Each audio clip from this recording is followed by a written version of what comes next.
So going back to May 25th, 2022, did you respond to an area 2719 South Broadway? Yes, sir, I did. Okay, and why was it you went out there? We were told that it was a homicide scene at the time. Due to the scope of the scene and the circumstances included in that, it was best that we have the whole team there to work the crime scene. Okay, and when you got there, were you able to immediately go into the residence, or did you have to wait on something? We had to wait. Okay. What is it that you were waiting on? We were waiting on a search warrant. Okay. Eventually, did you get, and before I get there, eventually did you get the search warrant? Yes, sir. While waiting on the search warrant, to your recollection, did you notice anything that you believed of like evidentiary value before you even got into the residence? I saw several areas and other areas that were pointed out to me that appeared to be blood spatter on the sidewalk. On the sidewalk? Yes, sir. Okay. In particular, did you determine if it was spatter or a print, or what was it? It appeared to be a bloody shoe print inside the hallway in front of the apartment. Okay. And then leading out of the foyer area into the common areas outside the building.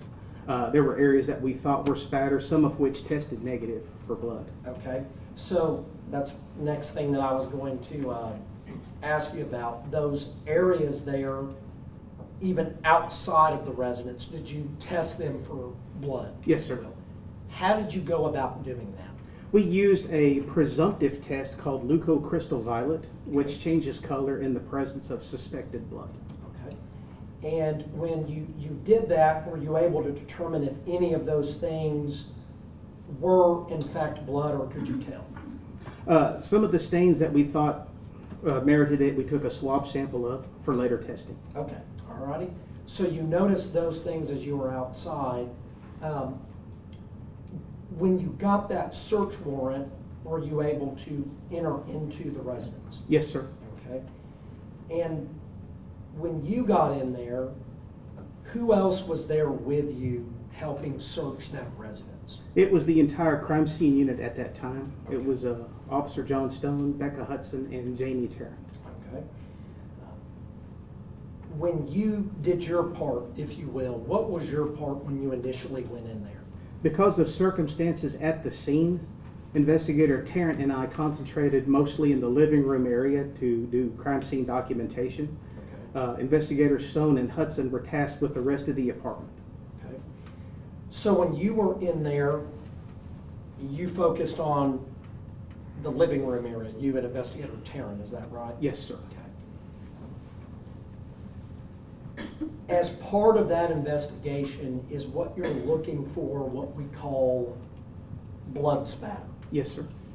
In that area of the living room, would you say there was a considerable amount of blood spatter? That's not the word I would use, but yes, sir, I would agree with you. What would you say if I said considerable, or what would be the word you would use? I would say it looked like a movie set. It was incredibly graphic. There was a great deal of blood around the body, on top of the body.